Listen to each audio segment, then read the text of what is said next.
COVID-19 warriors. I am going to do a beginning to end video about how I'm making my mask. This is a mask that I would feel very comfortable using in the operating room these days, and I'm going to walk you through the process. First, I'm going to show you, this is an example of what we use when we have them.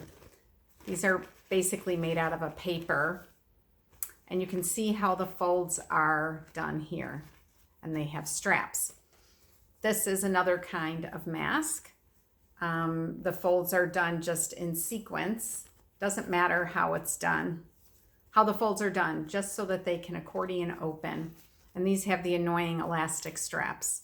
These are not comfortable. Tie straps, in my opinion, are much more comfortable and what I prefer, hands down. The important parts of the mask are the ties, and that it has something that allows you to conform it to the face, the accordion folds to pull down, and you can see when this is tied, it fits across the face well. It also is possible to breathe through it. So now I'm going to show you how I make it from beginning to end. Okay, so you're going to want to take your 2 or 3 layers of fabric, have them in 8-inch strips. This is the special kind of fabric that I've gotten from the operating room. So you're not going to have this, but it doesn't matter. This is already connected at one end. I have 2 layers, which work very well. But if you're working with a cotton or something, you might want to use 3 layers. It just depends on the thickness. Remember, you're not trying to block out the teeny tiny particles of the virus. You won't be able to do that unless you can make an N95 respirator mask. You're trying to protect people from the droplets. And that's what these masks are for. So cut it in 8-inch strips, and then I lay it down and I measure out and mark it at 8 inches, 16 inches, 24, etc. So it's 8 inches by 8 inches, and then when you cut it, you have an 8-inch by 8-inch square. So now that you have your 8-inch by 8-inch square of 2 or 3 layers of fabric, the next thing you need is your handy dandy pipe cleaner. This is about 6 inches long. I think they come in 12 inches, and then you can cut it in half or fold it in half. It doesn't matter.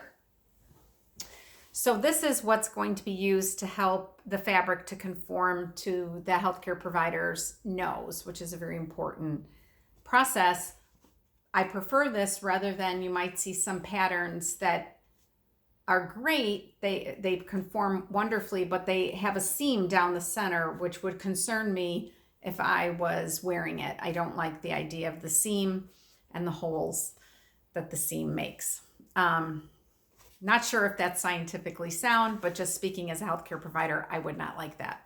So I just eyeball one line across that I make for the pocket for your pipe cleaner, and then you're going to sew the top straight across. You're going to sew another seam at the bottom straight across.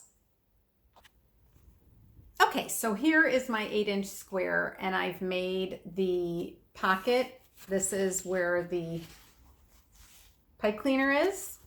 Ignore all of this because this is just a pre-made seam from my fabric from the OR.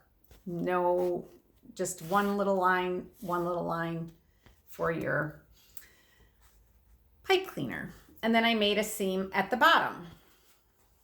I am by no means an expert seamstress or tailor. I am just showing you how I make masks that I would feel comfortable wearing in the hospital, taking care of patients.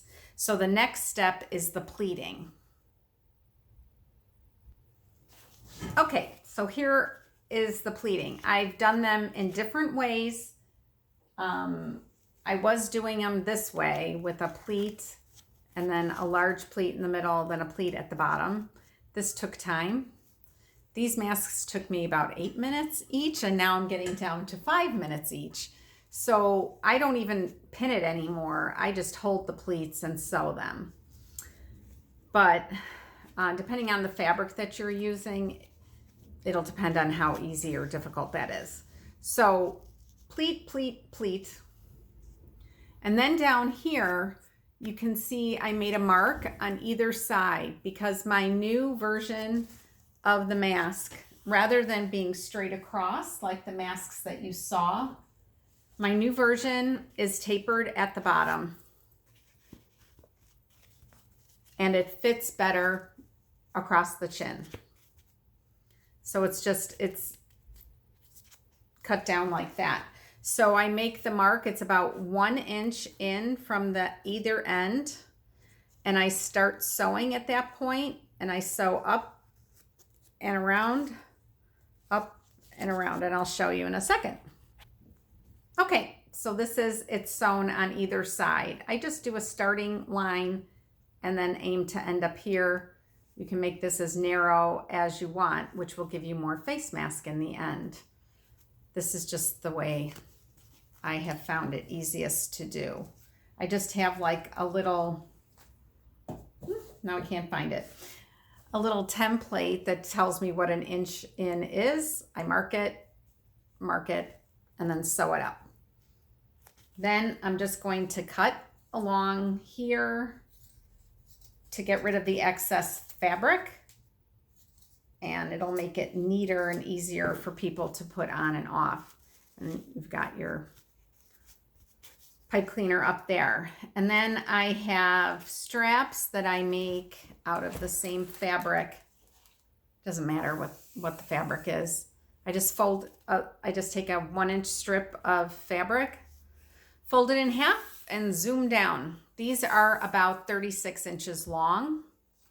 And then you are going to attach it to your mask on the inside of the mask with a little bit more of the strap coming out on top because it goes around a larger part of the head for most of us.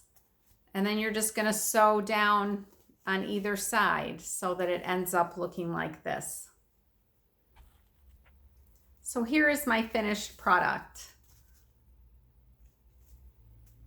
This side shows more of the accordions, but I wanted to have the outside match the strap. So it doesn't matter. It opens up. It conforms to the nose.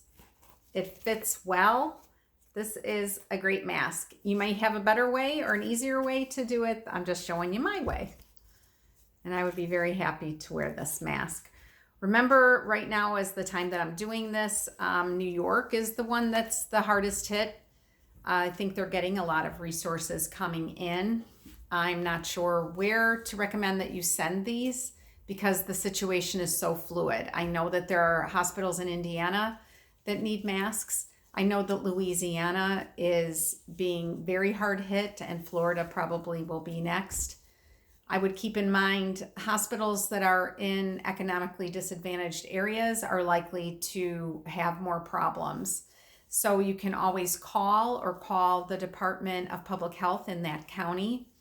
You can Google it. There's different sites that are giving information. Be sure that you keep your hands clean when you're doing it, that your fabric is clean and your work area is clean. What I'm doing is I have 2-gallon Ziploc bags, and I put 14 masks in each bag, zip it up to keep it clean, mark it on the outside when the masks were made and how many are in the bag. And that's what I'm going to be sending. Thank you so much for your help. We'll get through it together.